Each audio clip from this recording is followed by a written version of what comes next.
The speed with which teams go through managers now is absurd. The finances of the Premier League and the pressures which come with the financial side of the game have seen England's top flight turn into a circus, although the Championship has a turnover of bosses which is just as rapid. Since the start of 2014, Leeds United have had 8 managers, whilst Watford and Swansea have both had 7. The word loyalty no longer seems to exist in footballing dictionaries, unless of course your first name should be Arsene. Just 4 games into the Premier League season, and already Frank De Boer has been sacked as Crystal Palace manager, having failed to pick up a point in English football. That got us thinking, other than De Boer, which managers have had the shortest managerial reigns in Premier League history? Leroy Rossini famously lasted just 10 minutes as manager of Torquay United in 2007, a record that would take some beating, but this 7 is restricted to Premier League managers only. Here are the top 7 shortest Premier League managerial reigns other than Frank De Boer. Chris Hutchings at Bradford City. Former Chelsea, Brighton and Huddersfield defender Chris Hutchings replaced Paul Jewell as Bradford City manager in June 2000, having previously been his assistant. Despite guiding the Bantams to the semi-finals of the Intertoto Cup, the Yorkshire men had a torrid time in the league, and Hutchings was sacked after winning just 1 of his 12 league games in charge. Hutchings' stint was one of 4 Premier League managerial reigns to span just 12 games, the others being Ian Dowie at Charlton, Paolo Di Canio at Sunderland, and the one about to come in 6th on this list. But Dowie and Di Canio miss out due to lasting slightly longer in terms of days than Hutchings. Chris Hutchings at Wigan Athletic. Okay, so this is a little bit awkward. Just ahead of Chris Hutchings' time at Bradford City is his time at Wigan Athletic, which also lasted just 12 games. The Bradford job had been Hutchings' first in management, and after it he took a 7-year break from football's top job, returning to the role of assistant. Following a Paul Jewell departure once more though, this time at Wigan Athletic, Hutchings took the reins, but after 6 straight defeats and the Latics languishing in the relegation zone, he was out the door rather swiftly once more. Jacques Santini at Tottenham Hotspur. Good news for Chris Hutchings, it's not him at number 5.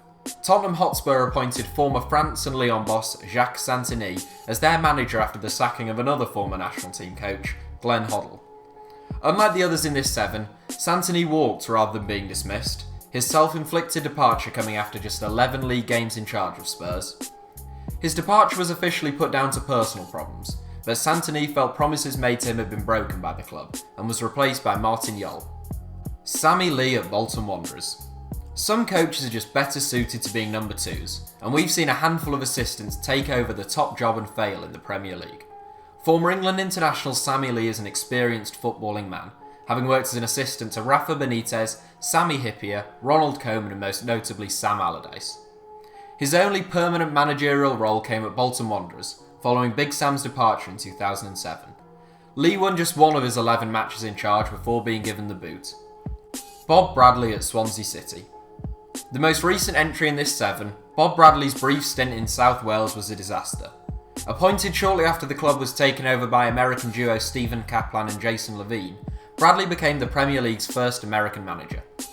Like Santini and Lee, he lasted for only 11 league games, winning 2, drawing 2 and losing 7. He was replaced by Paul Clement, who managed to keep the Swans afloat in the Premier League, whilst Bradley recently took on the job as Los Angeles FC manager. Paul Sturrock at Southampton. Southampton have gone through a few managers in recent years, although that has tended to be because they do so well they get snapped up by another club, such as Tottenham and Everton. That wasn't the case with Paul Sturrock though, unfortunately. The Scot replaced a fellow Scot in the form of Gordon Strachan off the back of 4 happy and successful years on the south coast with Plymouth Argyle. But he had a much briefer and less enjoyable time with the Saints. Sturrock lasted just 9 league games, before being replaced by Steve Wigley, who didn't last much longer. Les Reed at Charlton Athletic. The shortest managerial reign in Premier League history, Les Reed managed less than 6 weeks in charge of Charlton Athletic, taking charge of just 7 Premier League games.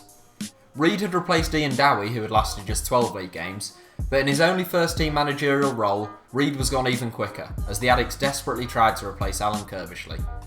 Of his 7 games in charge, Charlton won 1, drew 1 and lost 5. He was replaced by Alan Pardew, who was unable to change the club's fortunes, and they were relegated at the end of the season. So that's it for our top 7. Frank De Boer, who was sacked during the making of this video, would now of course take top spot, whilst the likes of Ian Dowie, Paolo Di Canio, Rene Meulenstein, Terry Connor and Steve Wigley just missed out. Thanks for watching, Give us a like if you enjoyed the video, and don't forget to subscribe to HITC Sevens.